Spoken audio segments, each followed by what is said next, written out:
With everyone preoccupied on whether movie theaters will survive the pandemic, it's easy to miss the streaming revolution happening right beneath our feet. Netflix and Hulu aren't the game's only big money players anymore. Knowing this town ain't big enough for all of them, the new kids on the block are making plays for our attention, hoping to generate enough conversation for people to subscribe out of FOMO.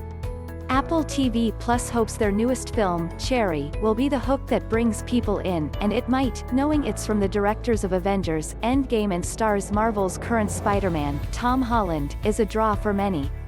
But I can say fairly confidently it won't be the thing that keeps people from bailing after the free trial.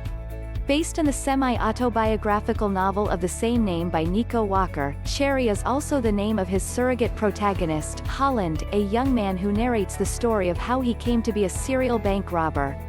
He meets Emily, Sierra Bravo, while attending college and declares her the love of his life, but he impulsively enlists in the army after an argument that seemed to mean the end of their relationship. Though they reconcile and she agrees to wait for him while he serves 2 years in Iraq, he returns traumatized by the experience, and when America's inadequate mental health infrastructure pushes him to self-medicate, the idyllic life he and Emily hope to share looks increasingly out of reach. Though clearly made with lofty intentions, Cherry is a creative misfire, taking whatever might have been compelling about the content and drowning it in style. Used properly, heavily stylized filmmaking can immerse audiences in a perspective or story world, but directors Joe and Anthony Russo are seemingly just emulating every cool movie they've ever seen. Though perhaps diverting for a time, the emotional impact of their flashy choices is virtually nil, and what exceptions there are can't justify the 2 hours 20 minutes runtime. The screenplay surely shares the blame for this alienation. It's unlikely the characters would have been more engaging if forced out in the open to fend for themselves.